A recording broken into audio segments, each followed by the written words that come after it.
All right, what's going on, everybody? Welcome back to the Eric Jr. podcast. I'm your host, Trey Styles. I'm joined here by the Creamster and Jacob Klein. It's a topsy-turvy week post NFL regular season. The Eagles are in the biggest non-Chip Kelly flux of all time.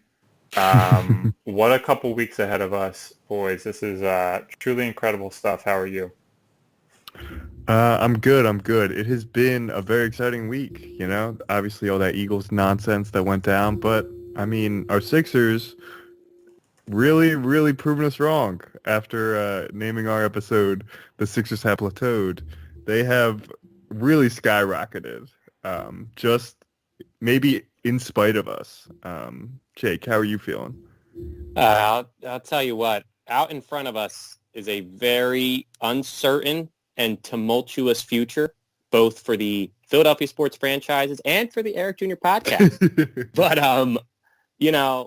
we got to get some takes out there. We got to have it recorded so that way we can revisit it just like we have in the past with our horrendous draft takes. It's time to begin the healing process tonight, fellas, and I'm emotionally ready. I have avoided consuming any coverage of the Eagles debacle, and I'm looking forward to you guys giving me a little bit of that content that I have done my best to avoid. So I'm going to lay it out here. So we got to address the takes. We got to address our takes from the previous episode.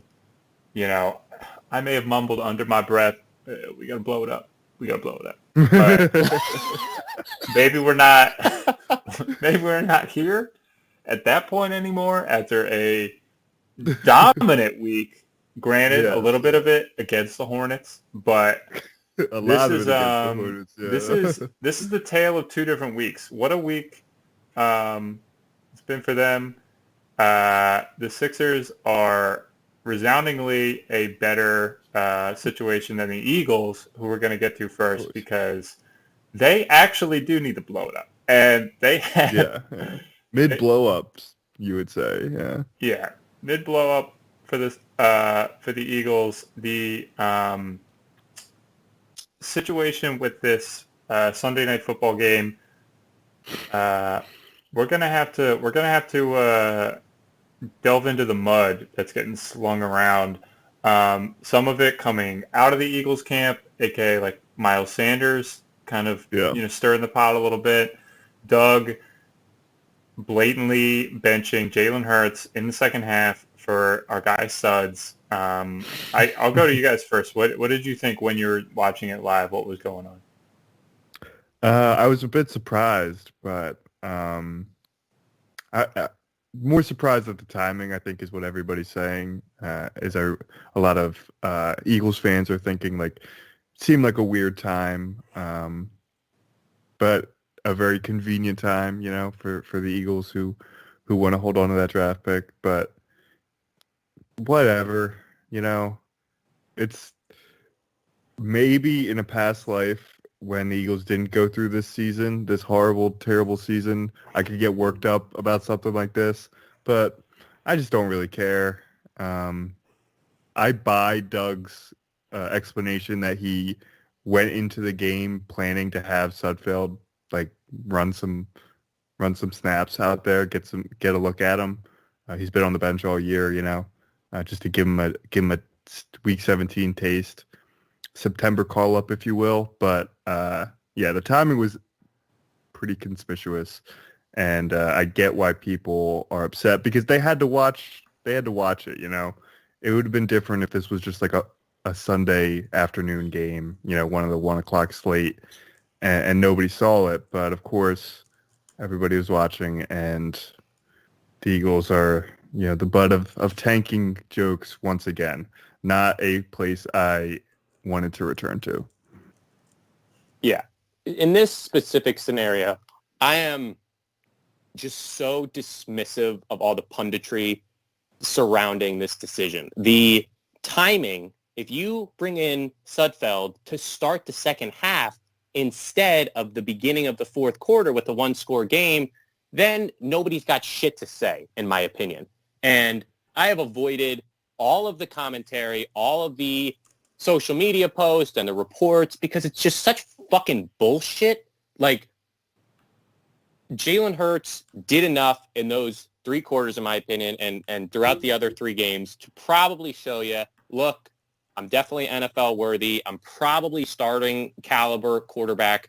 And you didn't really need to see much. The difference between the 9th and the 6th pick, yeah, some people are going to say, you know, what a disrespectful decision and just like a horrendous middle finger to the game that guys sacrificed Integrity, their bodies yeah. for. Yeah. Man, get the fuck out of here. Meaningless football game. The fact that it was Sunday night is the only reason why there was any coverage or hubbub about it. And the 6th pick versus the 9th pick is a big fucking deal in this draft. And for a team that is cap-strapped and has a very murky future, it is definitely useful and much better to be situated at 6th versus 9th, where your versatility and your optionality is completely opened up. So I have 0 time and 0 brain power to devote to the conversation surrounding Doug Peterson's decision to quit on his team and to forego the actual football game that we live, breathe, and die for. So Get me the fuck out of there. I don't want any of that.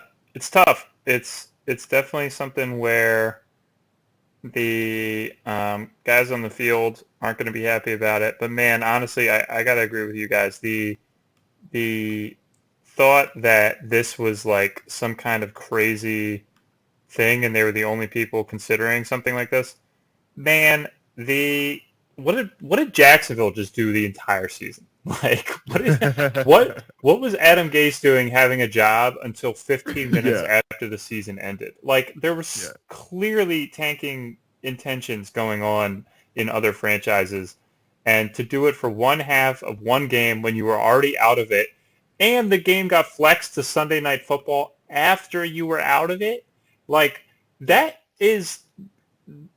not really... It's on the networks. Yeah, that's on the network for broadcasting that game on national TV. That should have been a 1 p.m. game. But here we are kind of, defending it. And it does kind of suck because Doug kind of brought it on himself. But it sucks for him that he has this, like, stink going into the offseason a little bit. I think they could have handled it, I guess, a little better in terms of the timing. Like, it was a bit weird after coming off of like missing the 4th down play in the goal line situation. So maybe you bring Hurts out for one more drive after that, and then go for the benching. But I really don't know, because then if you score and you're up, then you look even worse taking him out. So it's kind of a lose-lose. I don't know if go ahead. I definitely have some gripes with it. I think obviously the Miles Sanders coming out after the game saying he didn't know anything about it. He was disappointed by it. That sucks. And that's on Doug. I think he's got to maybe communicate that with his players a little bit more. We've heard mixed reports that some players knew, but others were kept in the dark for whatever reason. He never made it like a team-wide announcement. I think that would have been a little bit better. And then, just if that's the case, have everybody on the same page. Clearly, this was an occasion where everybody was not on the same page, and that's why we're dealing with it. That's why we have to deal with it, because Doug did make a mess, and it is a shame because he is going to be the coach next year, and you wanted to, you knew you weren't going to get much out of this game, but you wanted to at least get out of it scot-free injury-wise, and then scot-free, image-wise. And that's not the case anymore, which is frustrating.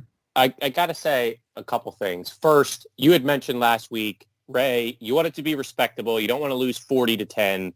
So they didn't do that, right? And yet we have this other disgusting and stinky scenario that we're going to be dealing with as we head into the offseason.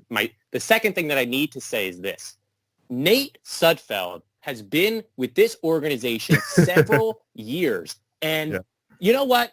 Nobody's going to talk about this, but like, that fucking dude is not an NFL backup quarterback. That guy, I don't care that it was practice squad guys that he's playing with. That dude cannot move. That dude showed nothing. He should not be on an NFL roster next year. And like, at least you saw that. At least you saw him just fucking put up a stinker, and you don't have to think about. I do remember the murmurs of like, oh, Sudfeld, solid, solid quarterback, solid backup, solid guy to have in that quarterback room. Fuck all that. Sudfeld is bad. At least you know that definitively. No way, even if Wentz is gone and Hurts is a starter next year, there is no fucking way that Nate Sudfeld should be on this team next year because he was stanky.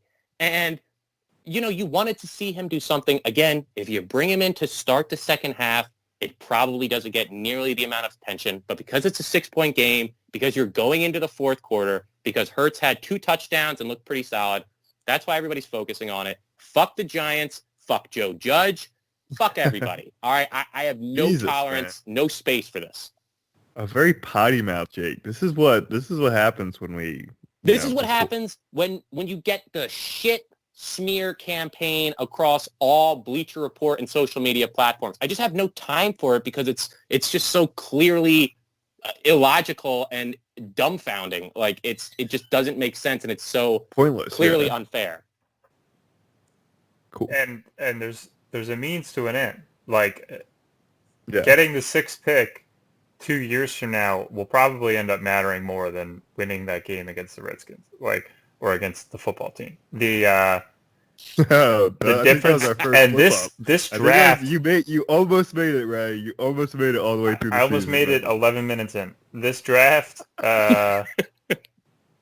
this draft is tasty at the top with QBs, and so the difference between with like upwards of 4 between Lawrence, Fields, Wilson. No, there's definitely 3. There's Lawrence, Fields, Wilson, and then Trey Lance from North Dakota State will probably go number 6 to the Eagles. So there's some tasty there's some tasty prospects coming out. Those are probably going to be 3 to 4 of the picks in front of them. They're going to have the cream of the crop here, and it wouldn't be the case had they won that. So, I was all right with it coming in. I had already accepted that it was probably going to be part of the game plan. The thing I do agree with you there, Kareem, is like, man, message that. Like, don't have any mysteries inside the clubhouse. Like, hey, he not even if you're not going to come out in the meeting and be like, hey, boys, we're losing this week. You're going to say like, Suggs is coming in for the fourth quarter. Like, regardless what's going on, we're evaluating Suggs in the fourth quarter. Like, that's what the plan is. So, okay, so the next thing is, with this kind of move, you have to assume Howie, Doug, and Lori discussed it beforehand. It pretty much, I think, kind of solidifies their job security for this offseason. Yeah, there was a report by Jay Glazer of Fox that Howie Roseman is totally safe, and I think most of the media has been saying that Doug's job is also safe. So we won't see any sweeping changes to the decision makers, which after a season like that is tough to figure. It's tough to, as a fan, kind of accept that. But how do you guys feel about that, about Roseman and Doug specifically? I'm fine with it. I think they deserve one more run. Howie would be the one where it's like, man, look at this track record. You're going to get another draft. That makes me, especially number 6 pick. Like, if you flub this up, you kind of set us back in this window that we have. But Doug, I always thought deserved one more year. Howie's the one I was a little less certain about. What do you think, Ray?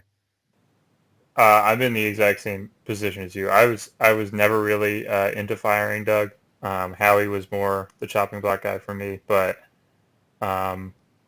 it's understandable, man. It honestly is. Like, if you're the one overseeing this, you just made the playoffs 3 years in a row. So with that thinking in mind, if you can somehow have a great draft and maneuver your way, if there's one thing Howie probably can do successfully, it's maneuver the cap and make that a little more tolerable, depending on what happens with the Wentz situation. But outside of that, the drafts are his big downfall. But I kind of agree. It's understandable to give them one more year, but it's super short leashed at this point. So Yeah. I'm pretty disappointed that they're going to keep Howie. I think but if you're getting rid of Howie, the thing that always seems to get teams stuck in like a rudderless mode is when they aren't kind of cleaning house simultaneously. Like a lot of times, they keep the coach, but they hire the GM, and then it's no longer the GM's guy. So GM gets 2 years. Those 2 years were unsuccessful, but he fires the coach, and they hire another coach, keep the GM, right. and then it's like, I kind of like, I guess, the continuity a little bit of, hey, you two, you're in the boat together. You're either both gone or you're both staying after how next season performs. So Right.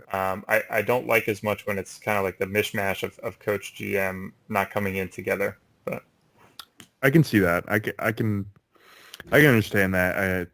I just, when you look at how his drafting just in particular, it's been awful. It's been nothing short of terrible. And to have such an important draft coming up and have that to be in jeopardy, like, is Howie the guy I want running that draft? Absolutely not. Like, absolutely not. I do not want, like, as an Eagles fan, I'm disappointed that we have to just take another risk in this draft and, like, what's going to happen, Like, I can't be confident in this team's ability to draft with Howie at the head. That's just how I feel. But yeah, I'm Team Doug for now, but I see a scenario. I do see your scenario that if we had gotten rid of Howie and the rebuild kind of stalls a little bit, then Doug probably wouldn't be long for this world anyway. So you're probably right that it's a one, it's both or neither kind of thing.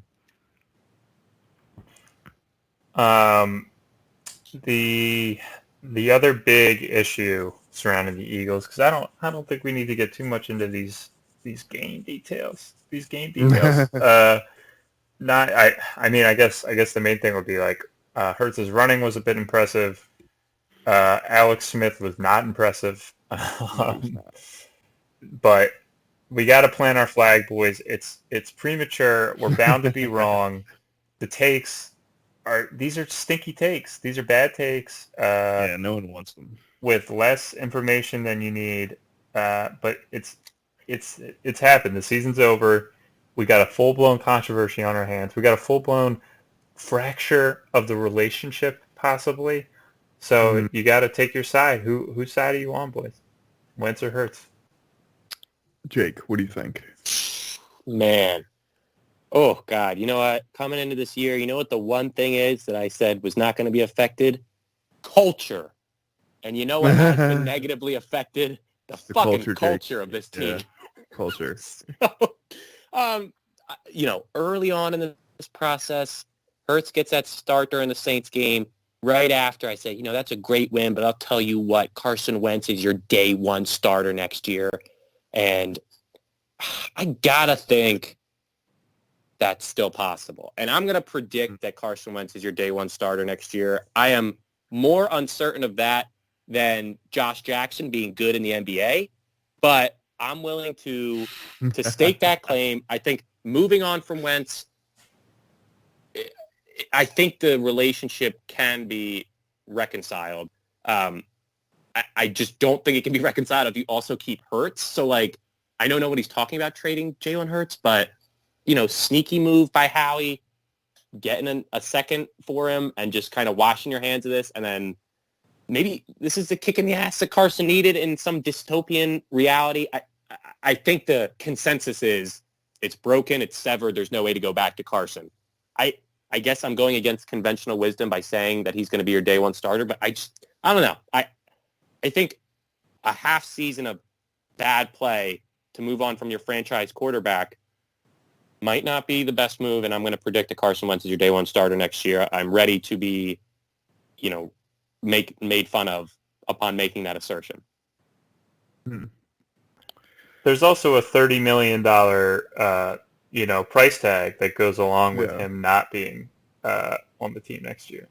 So yeah, but if the team gets the impression that this is literally something that will continue to impede the team's ability to compete at a high level, like you just move, like you just have to suck it up. Like you just have to fucking, all right, 30 mil. Like if this team cannot coexist, and if you don't believe in Carson, like that's an unfortunate reality, but it's something that has to happen, and you move on from. Like it really is those top decision makers determining, is this reconcilable? And I don't have a clear answer.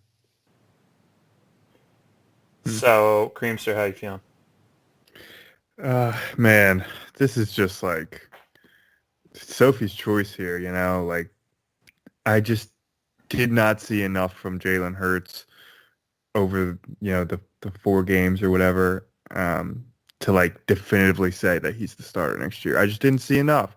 He wasn't, he was okay. He was a really effective runner. But he completed like 50% of his passes, and I can't help but think Carson Wentz, like, with a whole new offseason, is going to come back and, maybe he won't be the old Carson Wentz, but he'll be better than the Carson Wentz we saw. And I think if he's any better than what he was, I think he's going to be a starter next year. I actually agree with Jake. It's tough because you don't want to, believe these reports that he's, demanding a trade and a fracture, relationship with him and Doug. I don't want to believe that, but so I'm not going to. So yeah, I'm not going to. Okay. I think Wentz is going to be the starter. Yeah, I'm all aboard Team Delusion, Jake. Let's do it. The other point of it that we got to think about too is, and that they got to kind of have in their calculus is Wentz's value. It's very volatile right now, and it's like, yeah, it's completely reasonable to get a first round pick for him. So like if you're the Colts, you can tell the Eagles, hey man, injury history, erratic play, the contract is pricey. We'll give you 1 first for him. There's a world where after next season we're having the same conversation, and it's like, can we get a 5th to get off this contract? Because he's right. a disaster. So it's kind of like what Jake was saying. Do you bite the bullet, eat the $30 million for 1 year, commit to Hurts, and you get a first in the process? I could see that happening, man. I really could. I could see that happening, especially if behind the scenes there's a rift between the coaching staff and Wentz, or B, a rift between the roster where there's kind of like Team Hurts, Team Wentz, and like it's not going to be a great situation unless you have one guy to kind of rally around. So, I mean, man, I could really see them moving on from him. I honestly think if he's here, it's because of the money thing more than anything else. I think Hurts looked good enough to make that trade. And if they don't end up doing it, I think the money is going to be playing a bigger factor. So I'll say I'm a Hurts believer, man. I think he's good. I think he has great poise, and he obviously has a lot of technique to work on as a passer, but you can build around the tools and the foundation he has, and his skill set is very modern too. Like he has great legs, and he could run, read option. You could do a lot of things with him. I'm a fan of him. So if they are looking at Wentz and they're saying like, we think he's broken and this isn't going to get better, it's only going to get worse, or it's just going to get worse here, we can still get a first for him, I wouldn't be surprised if that happened. The last thing I would say is just that it's so strange because either of these scenarios is very plausible and very reasonable. So, I'm not going to be taken aback by either, but just the trajectory being so drastically different and like what it says about the team if you get off of Wentz after one bad year versus, keeping him and then having to kind of have the other guys on the roster who, there were some explosive plays with Hurts and maybe there was some vibing, some positive vibes going on. But the fact that either scenario is very likely and would not be surprising makes it all the more uncertain and uncomfortable. Well, let me hit you with a third scenario, Jake. One that I consider equally likely is that neither are the guy. That in a year, that next year, we're going to realize no matter who the starter is, no matter which one is here, that neither are the guy moving forward. You know, that maybe Carson doesn't get it back, and then Trey Lance. Also, yeah, also Hurts never develops as a passer. I think that's a scenario that I'm kind of preparing myself for, because I think, and then we're in purgatory, you know, and then we're, you know, I think it would be a bit ridiculous to draft a QB this year, especially given where we're going to be picking. You're not going to be getting like a home run guy, so I'm not suggesting we do that, but I think we should be prepared for the scenario that neither of these guys works out, and we're going to be in the QB market in 2022. You know, that's where my head's at. I'm not convinced by either option.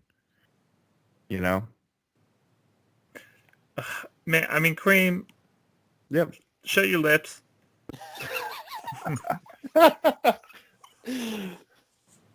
I have nothing to say to you. So it sucks. We will have quite the mock draft season though. That's the good thing.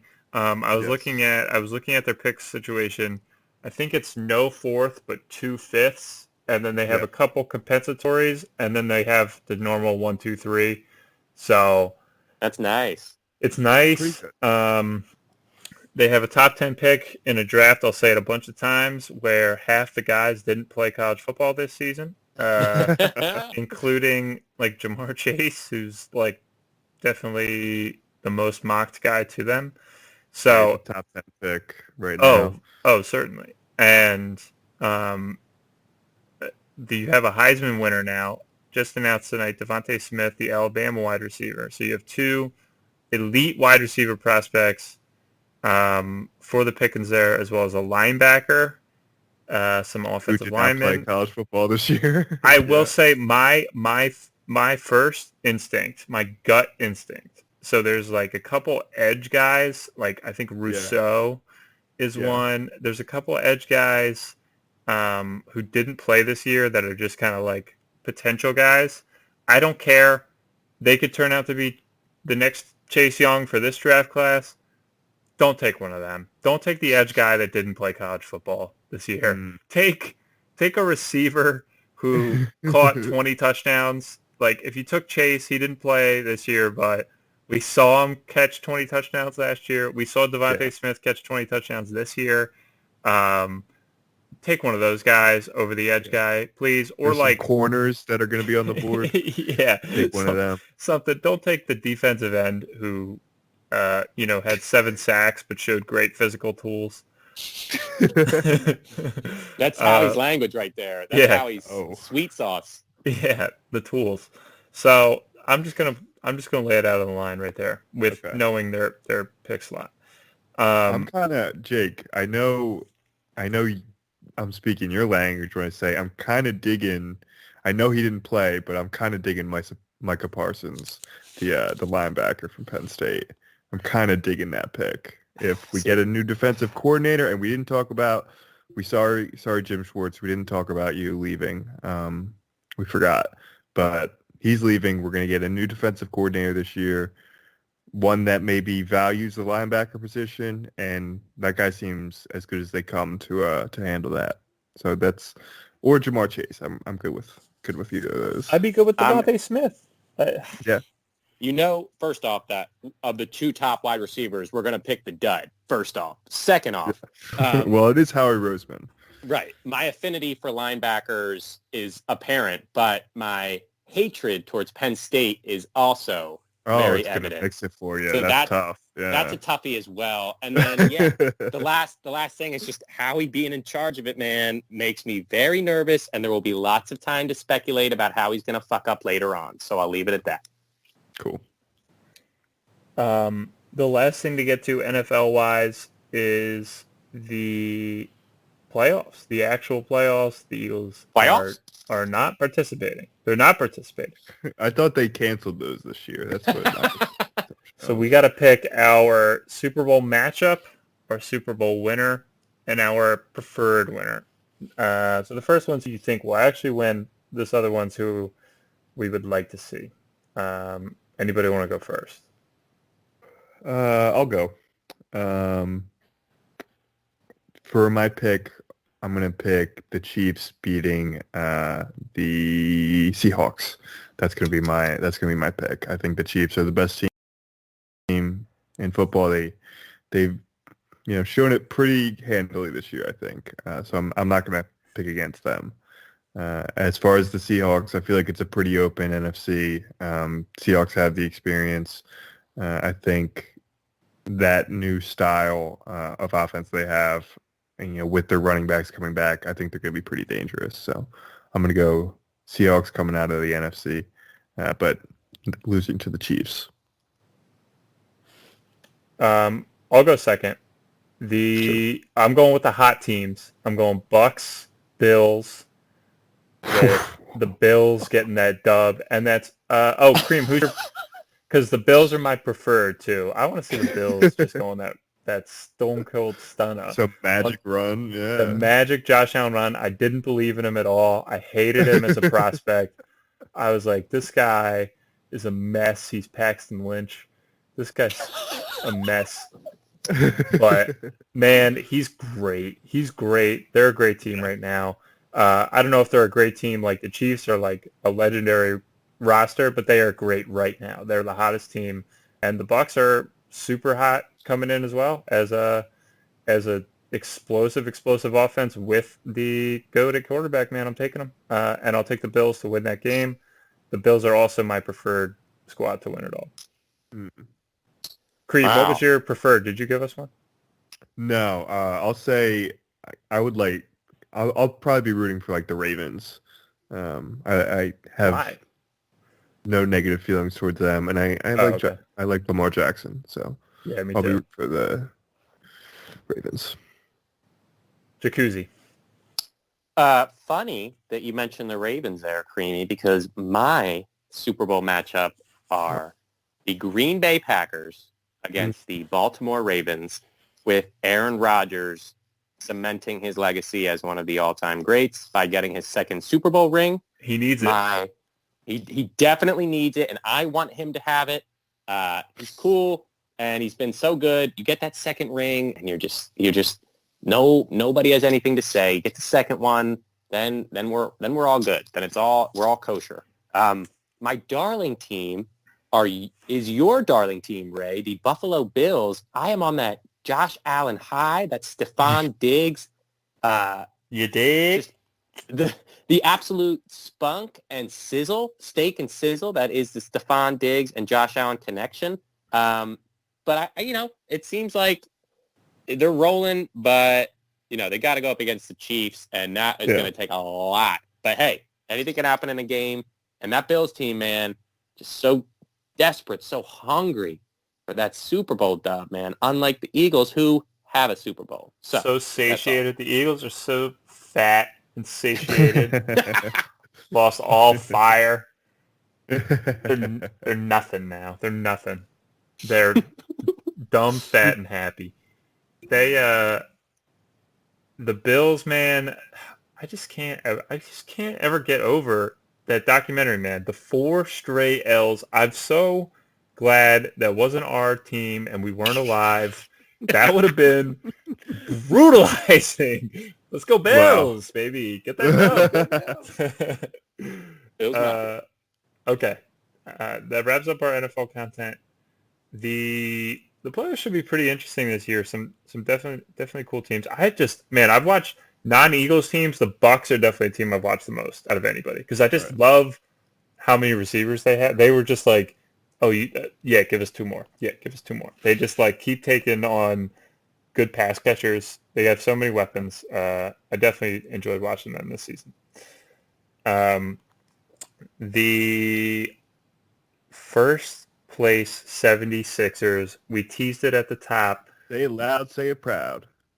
They they kind of brought up some issues with our last pod. We got some takes Had we some gotta, notes. yeah, we got some takes we gotta address. The title of our last pod: the Sixers have plateaued. They've gone undefeated since then. They look, I wouldn't say like the best team in the league, but they look like a definite Eastern Conference contender at this point. I'm going to say it. I'll stick by the take. I may have side mouth that they should blow it up. I'll stick by the take in terms of they look good with Embiid so much that getting James Harden is almost more justifiable right now. And that's how good Joel Embiid is playing right now, that you're instantly the favorite once you get James Harden if you don't have to give up too much. And that being said, I'd be okay if they stayed packed because the team looks excellent. Yeah, it's it's a bit of it's a good place to be, with the Sixers really swinging in form. We got to talk about our guy Tobias Harris. He even more so than Embiid, because Embiid's played great before. We've seen him have great stretches. I mean, pretty much every time he steps on the floor for the Sixers, he's pretty great. But I think the biggest catalyst for this run has to be the play of Tobias Harris. He saw the tweets, he heard all the takes, and he is out here doing exactly what we told him to do. Thank you, Tobias Harris. He's making quick decisions. He's putting up quick threes. He's shooting the lights out. I mean, how surprised are you that Tobias Harris, for like the past week, how surprised you with his performance? Eastern Conference player Yes. of Tobias Put some Harris. respect on his name right now. Like, damn. Now, granted, the slop of teams that they have been going up against is not impressive, but unlike every other year where whether it was a back-to-back or whether it was two bad teams, two different cities, we're always losing that second game. We're always running out of gas or putting up bricks. And to go out there and take care of business consecutively against the bottom tier teams, it's just not something that we've seen on this team for a long time. And you take care of business against the bottom tier teams. And then, as we got a big week coming up, even with a Kevin Durant-less Nets team, you still have some upper echelon teams. So that'll be a good barometer for how legit this team is. But the fluidity of the offense, the spacing, you talk about your boy Tobias. How about your boy Tobias playing the four, having space, and again, taking those quick threes, even if that percentage for the season stays around 35, 36%, that's okay, because doing that, what it does for the offense and what it does to the opposing defense in terms of having to respect it and the space that it provides, it's all good vibes right now. I just want to ride this.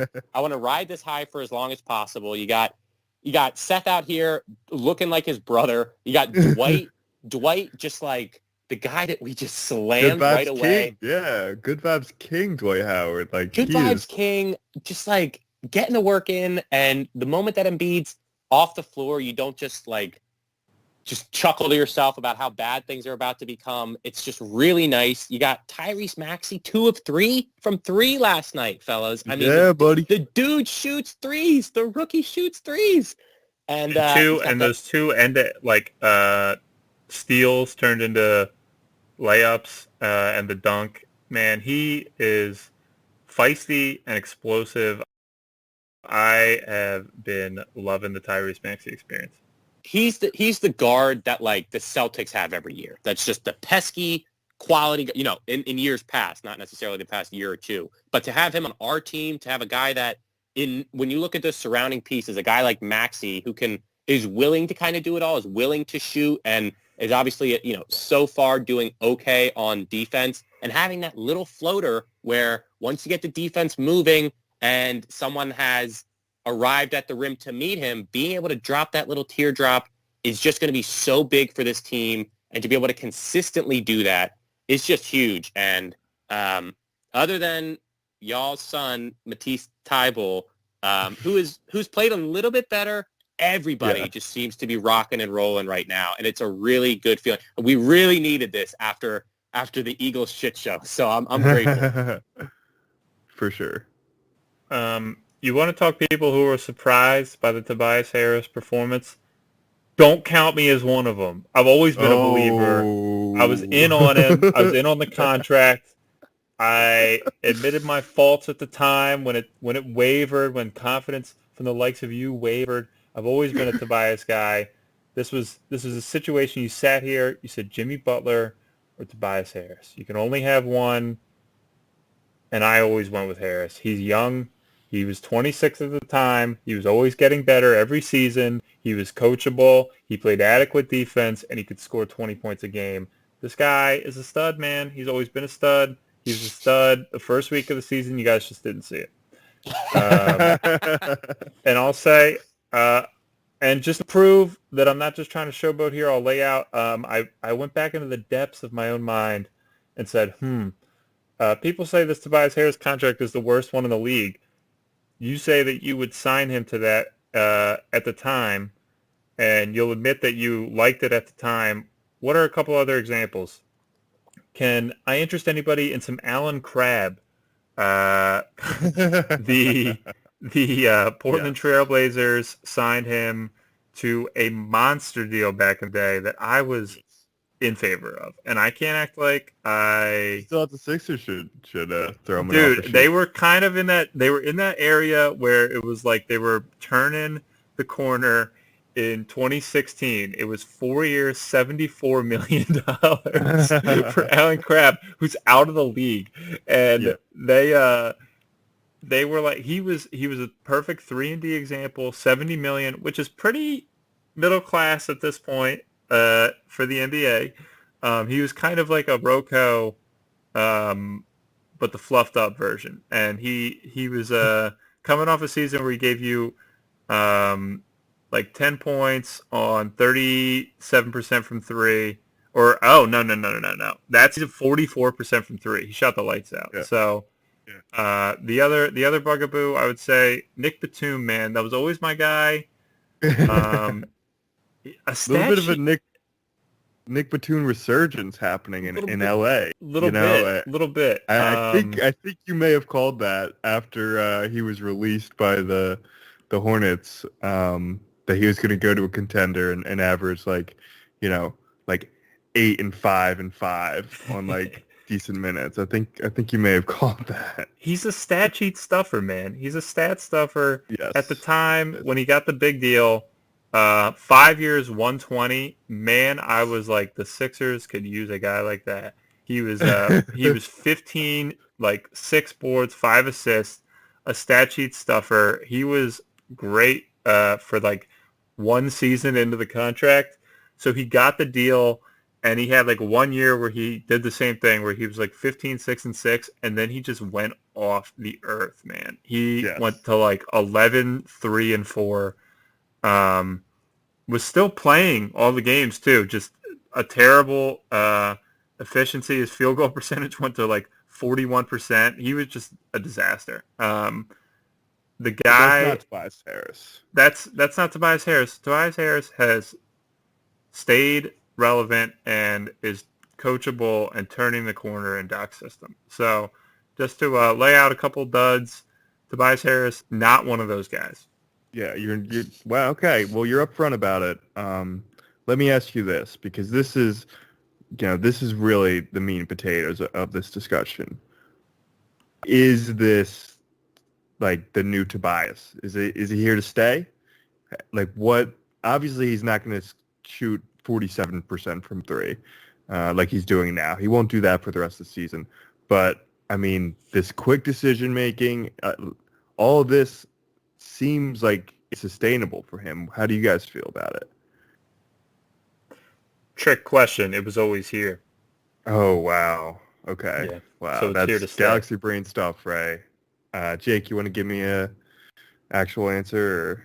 Yeah, I think the reason for the optimism and the possible sustainability of the performance would be that there's the spacing and the log jam does not seem to be as apparent as in years past, whether Right.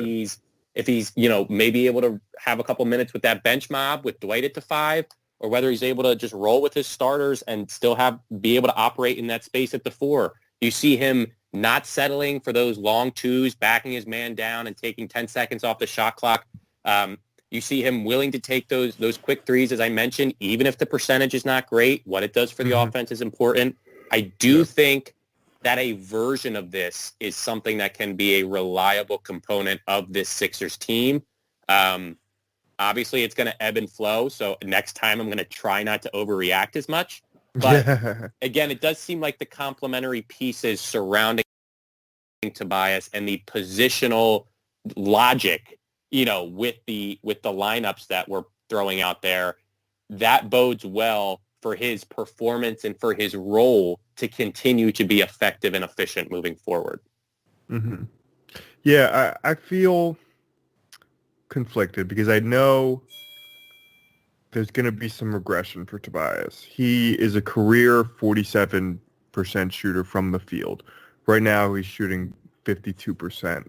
That I can't imagine at 28 he's suddenly going to jump, half 50 points in field goal percentage. I can't imagine that. But what I can imagine is him maintaining this role with Doc.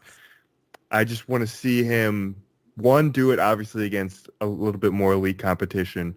The wing defenders on the Charlotte Hornets, not exactly elite. And then I want to see him do it when he's not hitting every shot. When the 3 ball is getting away from him a little bit. I want him to still be taking those quick decisions. I don't want to see him put the ball on the floor unnecessarily. That's what I'm afraid of with Tobias Harris, and that's why I'm not committed. I'm not going all the way back on my Sixers takes because I still feel that this team has a ceiling as presently constructed. And that's why I'm not, completely fallen in love with this team. But, I mean, like Ray said earlier, I'm team trade for James Harden, but if they stuck with it, I totally get why. I totally get you wanting to see this team, going 8-9 deep into the playoffs. I want to see that too. I just think with James Harden, it would probably take us to a place we're not currently at right now. I do want to give another shout out to, outside of Tobias, to Seth Curry and Danny Green. Sure. Man, Seth Curry, I saw the stats. I think this was even, I don't even know if this was before last night's game, but he's given them 15 points a game on 51% from 3 right now, and has not been... It's gone up. He's at 54% from 3. Yeah. So I think it was even before last night. And he's been serviceable on defense, feisty on defense, some would say. Yeah. And also finishing around the rim a little bit. He is a steal of a trade, I think, in terms of... I think they made out really well getting him. The fit is incredibly better. Even if you had to give up Tyrell Terry, RIP, it's a tough situation. But swapping him for Josh was just such an upgrade, man. Such an upgrade for the role definition of the team, and having creator, shooter, checks both boxes. Yeah. This guy is such a more fluid player in the offense. And then Danny Green, he is super slow and goofy, but he you could just tell, he communicates, the way he's on the bench, the way he's talking to people. You could just tell this is a guy who's super comfortable in what he's bringing to the table, super comfortable in his skill set. He's probably going to have bad percentages at the end of the year, but he's still a net positive player just by his communication and his veteran leadership. It's the veteran leadership that actually matters, because people will say that about a Phillies team that's going to go 60 and 102, and they're Chris Coast is bringing that veteran leadership to the team. It's okay. Don't you bring Chris Coast's name up in there. Don't it's you like do that? Don't you? it's He's like just trying to wind Jake up. yeah, people. it's like who cares, you know? But But a team like the Sixers who has some turbulence in the past, and they need some guidance on really how to kind of evolve into this next level of contender. Those kind of additions have really paid dividends so far. totally agree. I just want to follow up with one thing about Seth Curry. The percentage is obviously going to come down.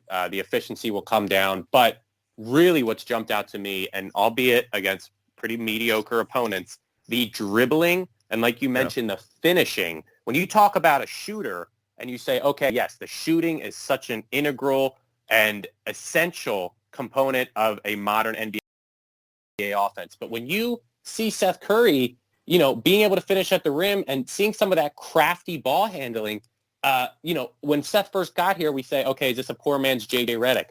J.J. was never able to do some of the things that I've seen Seth already do. So where you lose some of that off-ball movement and the quick trigger of a J.J. and Seth, where the shooting profiles are not the same, you gain a guy that can actually have the ball in his hand and can actually get to the rim and is able to finish. We'll see if that's sustainable, but that has definitely jumped out to me. The pure aesthetics of just watching this team flow, the droughts of no offense are getting more spread apart. At least over the past week. They had like a 3-minute drought last night, but like in the first week of the season, there were 2 or 3 bad droughts where they were having the same woes that they were having all last season that never went away, but they're getting more and more in the rearview mirror, it appears, as people are getting settled into their roles. And that's not even including potential improvements we could see throughout the season from a Maxey shake. Korkmaz coming back. So like there is even roles for expansion in terms of how well people are playing. So exciting stuff after I got to say some pretty cold takes from us here on last week's slate of games. Yeah. Well, when the Sixers suddenly turn into a completely different team right after you record the podcast, there's not much you can do about it. It's just not, like you gotta just take that one on the chin, I think. I guess you'll just have to tune in next week to see how things have changed. Yeah, see what they've gotten themselves into. But yeah. So I have one other segment with the Sixers, man, and I just want to see what you guys say about this. It's a Morey gripe. I got a gripe with Daryl Morey. I don't like this guy being so active on Twitter, man. I gotta say it. I don't like Morey's social media activities. Like he just posted a picture of like it's like Jesus and 2 angels or something, and like Embiid is in the middle with like Tobias and Ben as the angels or something. It's like a funky thing where they're like their faces are on it, and he's like plus 24 for like the godlike trio last night or whatever it was. And I'm like, man, that kind of stuff like makes like if you're gonna be posting that kind of stuff, like that makes trading your guys way more weird after you do it. Yeah. And I don't know. I feel like that's all fun when things are going great, but then when you have like, tough decisions to make or like a bad situation or things have kind of gone sideways, it's less fun. And I don't know. I don't know if I love how much he's like tweeting and like directly like communicating to the fans and the players and stuff. Well, I mean, I think it's fascinating that he's so active on Twitter after already having a disaster of a response to a tweet as you could possibly have, like, just International incident. International incident. Literally, like, if that happened to me, I love Twitter. I'm on it. I'm the guy who's doing all the tweets. I would never tweet again. If I caused an international incident, I would never go on Twitter again. And the fact that this guy, you're absolutely right that I love that he is like, kind of trying to be one of us, like we're all complaining in it. And he's like, and he's on Twitter with us, like we're the same. Dude, we're not the same. We're fans. You're the general man. I guess he's the president, right? You're the president of the team. Like, we can't be behaving the same way on Twitter. I totally agree with you, Ray. It's weird. It's weird, man. It's weird. Look, the way the Daryl Morey hiring came together was so nuts, and the Sixers Twitter community is so active that this dude is just like, forget the conventional, like, do not, go ahead and interact with people like that. I do agree to an extent, Ray, like the degree to which he is interacting with like Mike Levin, like, and like the Sixers singer who like sings the victory song and stuff. It has jumped out. And yes, we're early in the season, but man, Cream, I think he may have seen all the activity with the Eric Jr. Twitter account getting over 1,000 followers. And I think he's saying, look, I got to let them know that I can see everything. I hear everything. I am omnipresent. So, we'll see once we go through a lull if the Twitter activity dips. Yeah, I think that's what I'm thinking too. Yeah. Love the guy, but it is crazy that it is kind of crazy looking back that he's, runs the Sixers now. I suppose I would take it, if the memes, I accept like it. you're saying you'll put up with the memes to have him. I will put up with the memes because he's so good. He quick start team like instantly in like 2 moves. He showed up. He said, "Get this old clunky guy who doesn't do anything fast. It doesn't fit with the roster. We should probably not have him here anymore." And they were like, "Holy crap!" Okay. So that's all I had to say. I hope, Morey, just don't cause another incident. That's all I have. So, all right. Do you guys have anything else? I think I'm good, no, man. Sir. All right. This has been the Eric Jr. Podcast. Thank you all for listening. Bye.